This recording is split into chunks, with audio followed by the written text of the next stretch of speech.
broadcast network, AFTERBUZZ TV.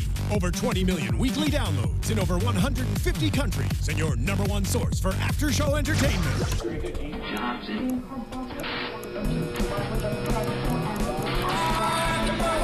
AFTERBUZZ TV, the destination for TV superfans. Producing after-shows for over 300 of your favorite TV shows. Interviewing celebrities and showrunners. And bringing you behind-the-scenes exclusives. All thanks to E! Entertainment's Maria Menounos, producer Kevin Undergaro, and internet leader Akamai. Now, let the buzz begin! Hello and welcome to a brand new Spotlight On. I'm your host, Yael Tygiel. If you are watching us live on YouTube, welcome. I'm so excited. I'm here with Cas Anvar. Oh my goodness. Hello, welcome. Hello, and thank you for the invite. Yael. Yael. I like that name. Thank you. I like Cas. I like the name Cas. Let's talk. Let's start very simple. Okay. You're an awesome nerd. I am, yeah. I'm a huge nerd. You're a huge nerd, and you do nerdy things. I do, much to my parents' chagrin, yeah. What? No, I think it's great. I feel like nerddom right now is a huge mainstream accepted thing. It's like totally hot right now, being a nerd and a geek and even a dork or whatever. Yeah. You can get away, gamers, comic book nerds, everything. And you are both a gamer and a comic book nerd. I'm everything. I started with, it's kind of shameful, I'm Dungeons and Dragons, comic book, video games, fantasy, sci-fi, everything you can possibly imagine. Yeah. Do you think that D&D specifically has helped fuel your love of acting? You know what? The very first acting job I ever got was Shakespeare. I played Hamlet in high school, and to this day I attribute my comfortability with Shakespearean language to the fact that I had been playing D&D in my basement with my buddies, varleting and forsoothing and thy and thouing all my way through elementary school and high school. So when I got to grade 11, I had no problems with Shakespeare. It was like, well, what dungeon are we in? That's so wonderful. So yeah, absolutely. Yeah.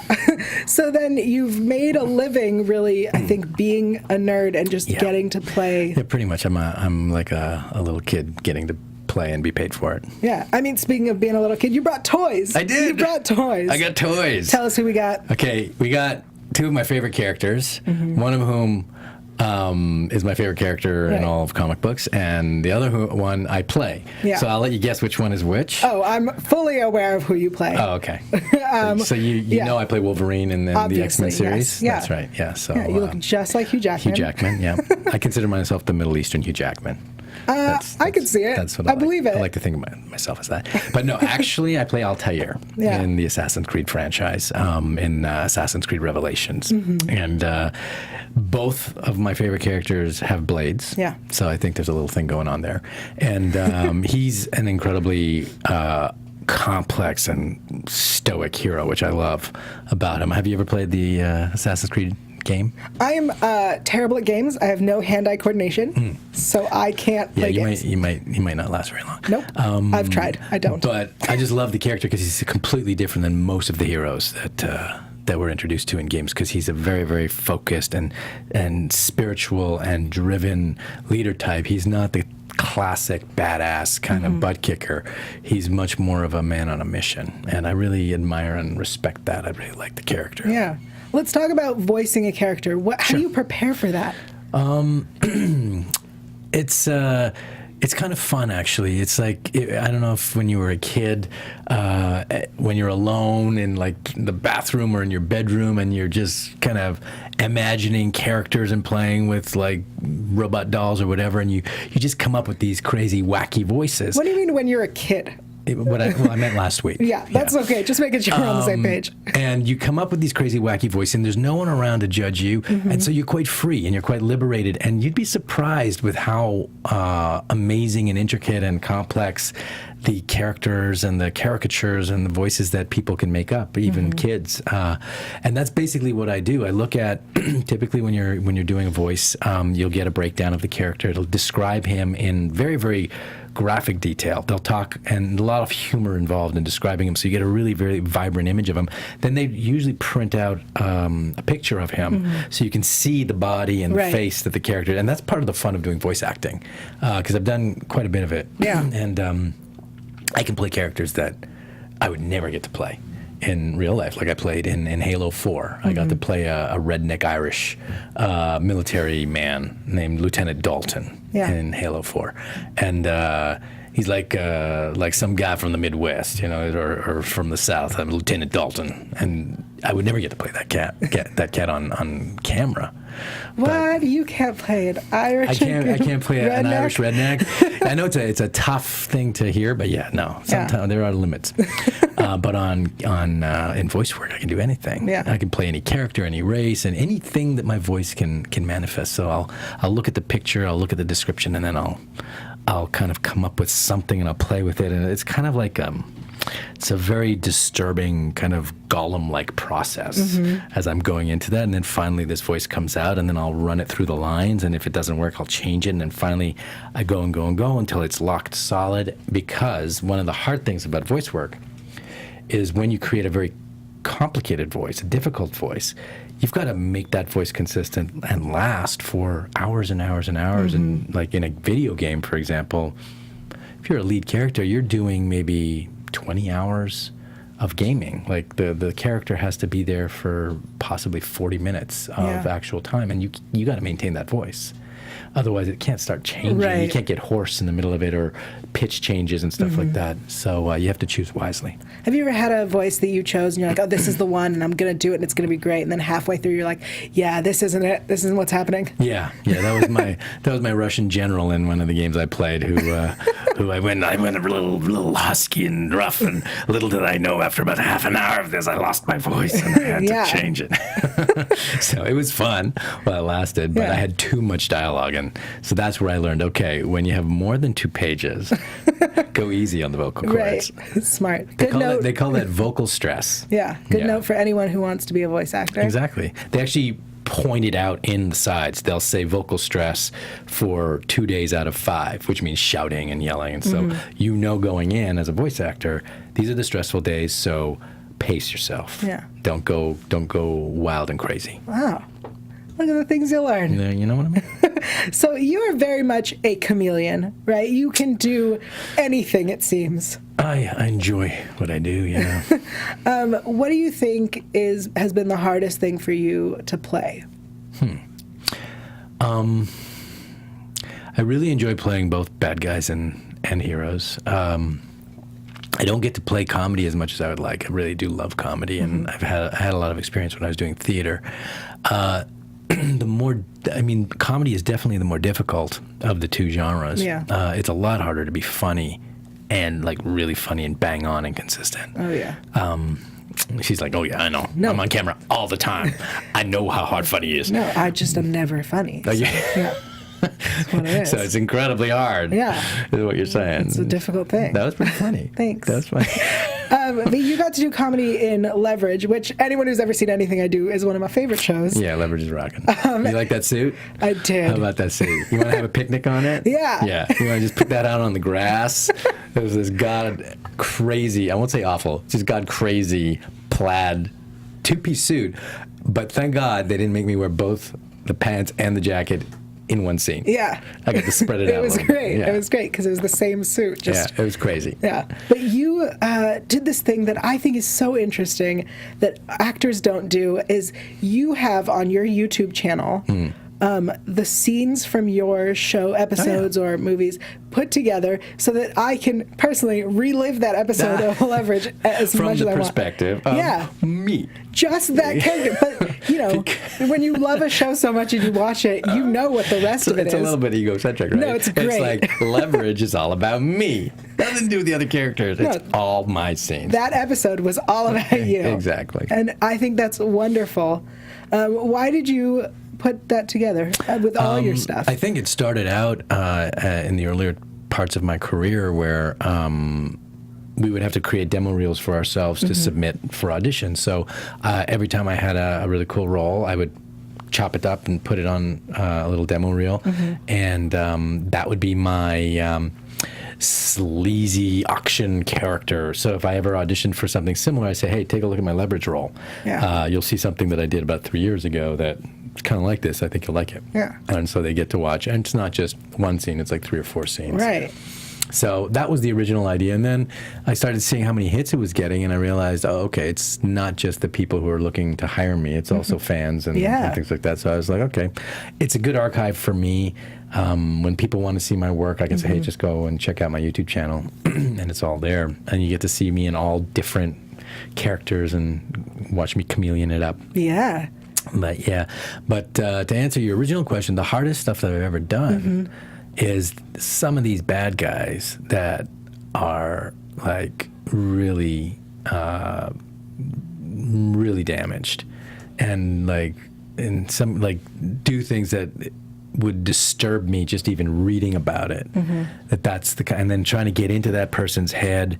And you have to, whenever you're playing a bad guy, obviously the people who are doing it don't think of themselves as bad, right? They think that they deserve whatever it is they do. They're allowed to do it. They're entitled. So trying to get yourself into that state of mind where you feel justified to do the things, sometimes the heinous things that they have to do, that's a disturbing type of journey for an actor to do, because if you don't go there, then what you end up doing is a two-dimensional kind of cartoon, cardboard cutout villain, which has no real reality to it. And so when you're looking at it, it just looks fake. It looks like somebody who's like twisting his mustache, and there's no real appeal to it. You don't buy it. So whereas if you look at someone like, I don't know, Heath Ledger's Joker, which was a brilliant performance, as big as it was. Like, it was a huge performance. Like, that was not something subtle. That was a beautifully large performance, but it was amazing because he went there. Like, he went to that place where this guy felt he had the right to do anything he wanted with whomever he wanted, just because either he was crazy or he had been wronged so badly in his life that he felt the world owed him. And so that's why it was so fun to love to hate him. Yeah. When you play a role like that has this crazy, really motivation behind them that you can't personally, identify with, that's never happened to you, what do you look to for research? How do you go about that? You'd be amazed if you really are honest with yourself and you really dig deep. You'd be amazed how most of us have some really dark crap inside us. Like, there is, in the nicest of people, we all have that moment where we wish, oh man, I wish this guy was dead, or I hate this person, or these really dark thoughts, and they're fleeting, but they're there, and we banish them, and because that's how we're socialized to do it, and that's kind of healthy way to deal with it. But an actor's job is to acknowledge that, and then to fan that fire and get it to not vanish so quickly, and to keep it alive for the duration of the role that he's playing, or for the duration of the day that he's shooting, so that it's very authentic and it's very real and it's very compelling, and it comes from somewhere inside him that's real. Like, this is who he would be if things had gone really badly in that actor's life. This is where he would have ended up, because there are people like that. There are people who end up there. Yeah. They didn't get born. They're not born like that. Right. It's very few people that are born sociopaths. Yeah. Well, you've had such a wonderful career, and it's still going, and you're just constantly working. I want to know, what is your advice for an actor for their first audition? Oh, God. It took me years to learn. I don't even know if me saying it can really change anything because it's something you just have to learn. But when you go in as a young actor, you feel that everyone's against you, that everyone wants you to fail, and that you're so stressed out, everyone's judging you. And the truth of the matter is that when you walk through that door, everyone behind the table want you to succeed. They want you to be the best thing that has walked through that door all day. They want to give you the role. That's the truth of the matter, because I've been on both sides of the table. I've been someone who's casting, and I've been someone who's reading with the actors who are auditioning. And you listen to the producers and the directors talking, and everyone would be like, oh my God, when that person walked in, I was like, oh my God, that look, that's such a great look. And then they open their mouth. And so every single time someone comes in, they're hopeful that this is the one. And as an actor, you think the exact opposite. You think they've got a bullseye on my forehead, they're waiting for me to finish, and they just want me the hell out of there. And that messes with your head, and it screws up your audition. It took me years to just learn that simple fact. Well, now that we all know the secret, that's the secret. Everybody, go book those roles. Yeah, do it. All right, let's switch gear and talk about Olympus. Yes, Olympus, which forsooth, is at this moment currently airing. We're live tweeting right now. Wait, where's my phone? Because we're in London right now. It's airing in London, and I just got an AFTERBUZZ tweet. Someone from AFTERBUZZ is tweeting me.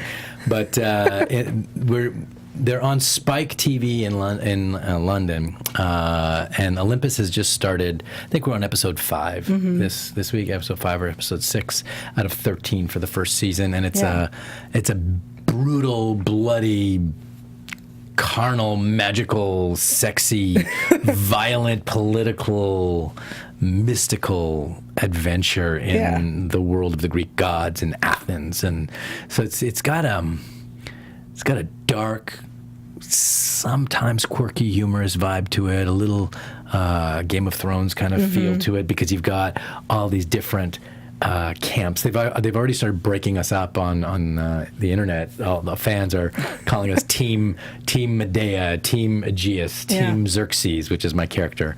I play Priest Xerxes, who is he's a great guy. He's kind of the plotter and the schemer of the show. Him and his partner in crime, Pallas, the king's brother, were constantly scheming and plotting to overthrow the royalty, and we've attempted and failed miserably several times already. So they've already got a Team Xerxes and a Team Xerxes and Pallas, who people are rooting for, and then they've got Team Hero, because Hero is the name of our central character who's going on the adventure. And it's basically a story about this young hero who is like a peasant boy who finds out that he contains within him this magical entity called the lexicon, and the lexicon is a secret map that leads the bearer to Olympus, and anyone who crosses through the doors of Olympus becomes a god themselves. And so it's a highly sought after thing, but finding the lexicon in your blood is a very difficult mystical task, and it's not easy. They have to bleed you, and they have to read your dreams, and they have to do all sorts of stuff to try and figure out the journey. And so that's the beginning of our adventure. Is our hero, who's a peasant in the forest, finds out that he's actually the son of a king, and has this magical lexicon inside him, and everyone's trying to get it, and he's trying to find out what his destiny is, and he goes from being a peasant boy to a fierce hero over the course of the season. And all of this chaos ensues and revolves around him. And there's great monsters like Cyclops and Harpies and Sirens and mystical things. The Minotaur is in there. So you got all sorts of really cool stuff. Lots of magic and sword fighting and things like that. And I read that you love sword fighting and that kind of stuff. I do. Back to your D&D days. I do. Yeah. So do you get to do awesome? I have not gone full LARPing. I will say that. Yet. There's a limit. Word you're missing. I didn't say yet. I'm just want to say there are lines that I have not crossed yet. I want to be clear that we're going LARPing later, and it's going to be amazing. Damn you. But you... Okay, I admit I wanted to try once. But and you will. That's happening. It's happening. Right after the show. We're going LARPing. Come LARP with me. Okay. But I love that you have 2 shows right now, or soon, this summer. Yes. On SyFy. Olympus on SyFy, and then late in the year will be the big one, The Expanse. But You're going from ancient Greece to the future. Right? I love it. How awesome is my job? Yeah. Like, seriously. No, it's amazing. It's like, seriously. It's like Hugh Jackman. Yeah. From Jean Valjean to Wolverine. Exactly. Right? Yeah. So, there we go. So from Pre-Xerxes to Alex the Starship Pilot. Yeah. Talk to us about Expanse.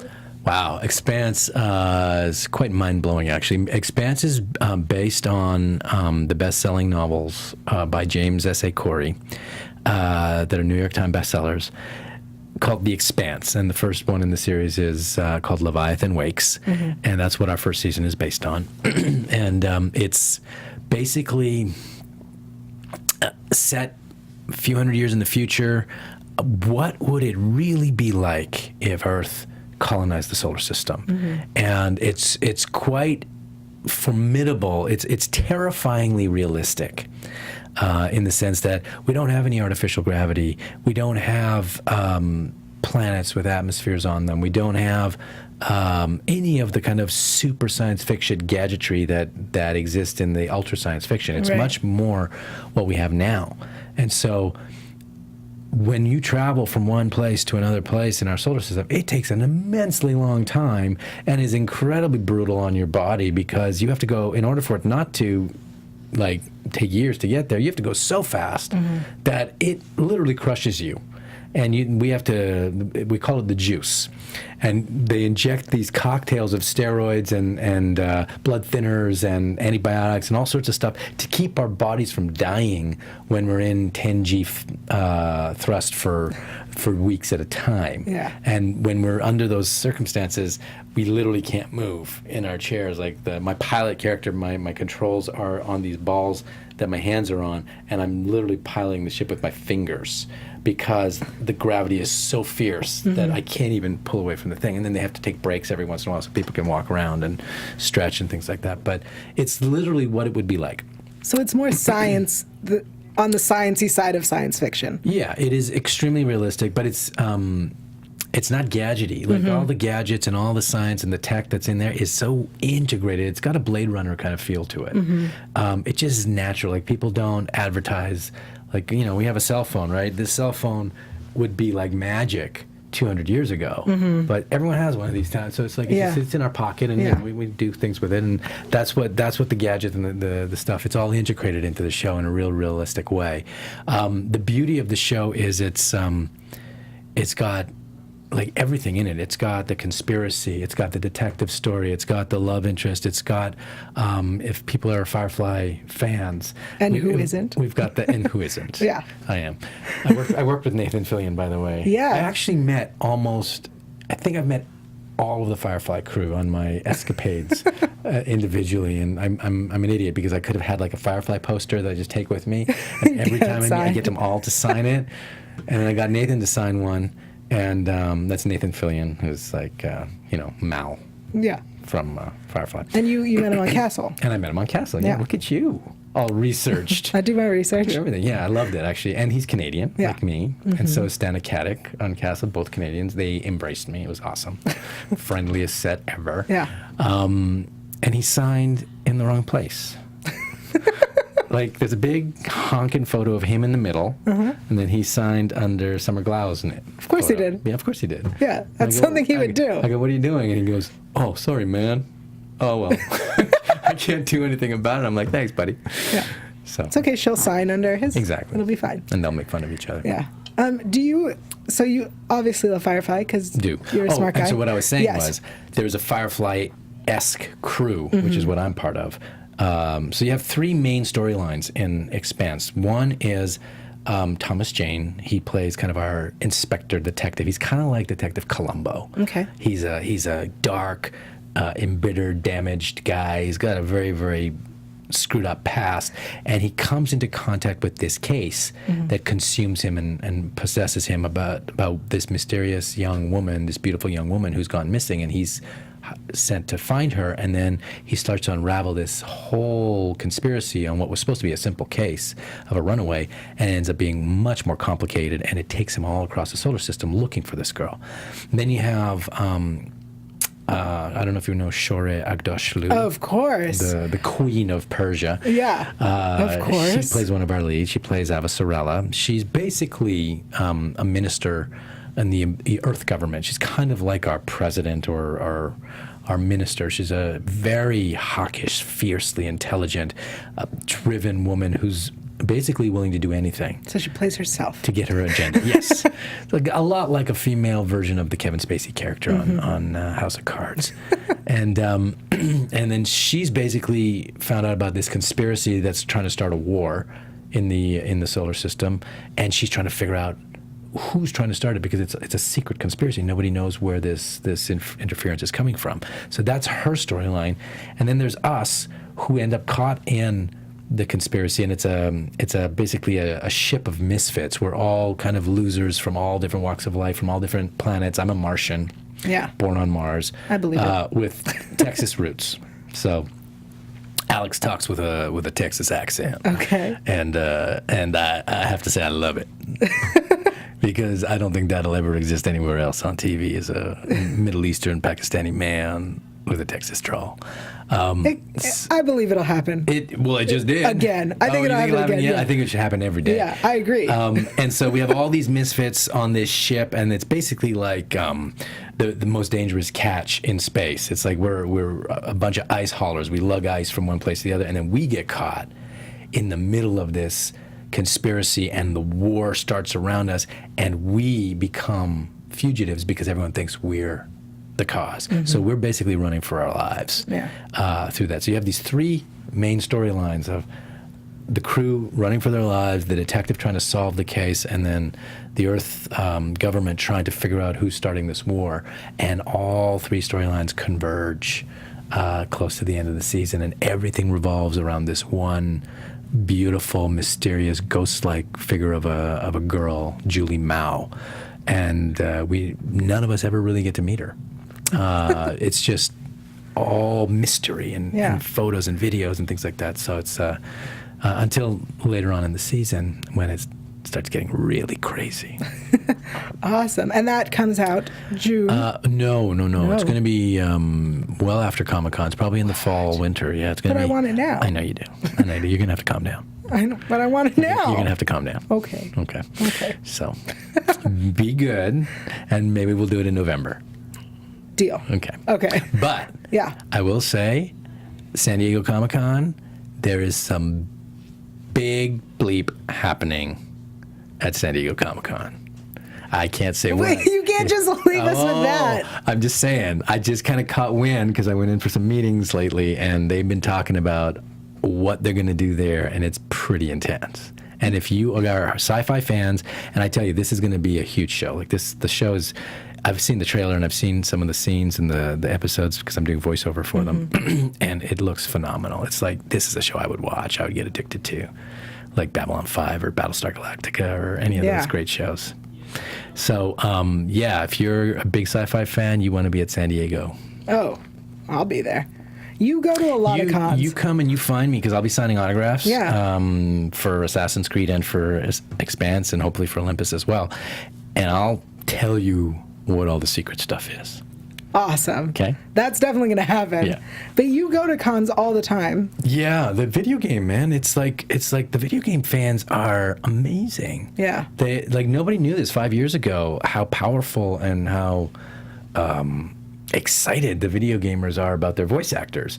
And then I started going to cons for my role as Altair in Assassin's Creed and Halo 4 and Call of Duty, and to the surprise of the convention organizers, the voice actors started getting mobbed. I started getting mobbed with like hundreds and hundreds of fans. Yeah. And so, I've been hopping around the world. I've been in London. I've been New York. I've been in the Midwest.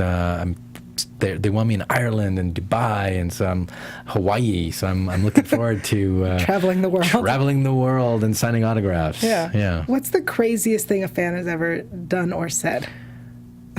These stories are always so good, I had to ask. Made me an entire Altair outfit. Wow. And delivered it in a chest.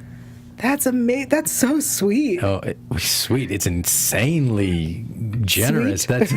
It's beyond that. It was a labor of love of 4 months. Her name is Nicole Reese.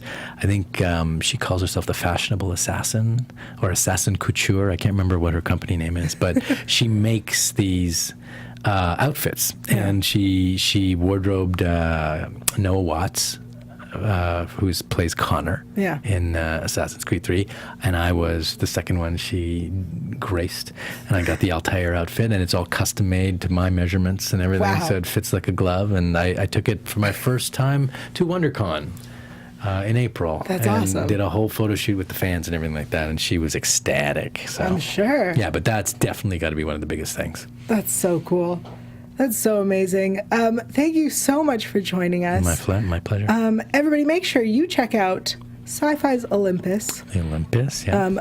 In the U.S., Thursdays. Thursday night, Sci-Fi Channel, 10 p.m. Okay, and in the U.K.? Wednesdays on Spike TV. Awesome. I don't know the exact time. It's probably more like 9. Yeah. And you guys out in the UK and in Canada, you guys get the raunchier version, the raunchier edit. Because somebody's moving to Canada or the UK. That's happening. Because they edit, they censor it a little bit more because we've got some naughty stuff in there, but awesome. But we don't get to see it down here. Why don't you tell people also where they can find you on Twitter and Instagram? Oh and all that yeah, good you stuff. can find me everywhere. It's all my name. It's Cas Anvar. That's CASANVAR. Everywhere. Instagram, Twitter, Facebook. I think I even have a Tumblr account. And YouTube. And to watch YouTube. all of those. You can watch all my clips. Yeah. Yeah. Go watch the Leverage episode. Yep. Cas Anvar. Yeah. Be there. And on my website, casanvar.com, you can see all my Comic-Con dates and come and see me. And I'd be happy to say hi. Awesome. Yeah. But definitely check out Olympus, which is airing now, and at the end of the year, The Expanse. Yeah. Thank you. And of course, if you want to follow me, I'm online at yael.tv. That's YAEL.tv. Also, Twitter, Instagram, YouTube, Facebook, all sorts of places at Yael Tygiel. That's YAELTYGIEL. Thanks, guys. From executive producers Maria Menounos, so much. Kevin Undergaro, Phil Svitek, and the entire AfterBuzz TV staff, we would like to thank you for listening to the AfterBuzz TV network. To watch or listen to other after shows and post comments or questions, be sure to visit AfterBuzzTV.com. I'm Sir Richard Wentworth, and this has been a presentation of AfterBuzz TV. Buzz you later. See you later. The views expressed herein are those of the hosts only and do not necessarily reflect the views of AfterBuzz TV or its owners or principals.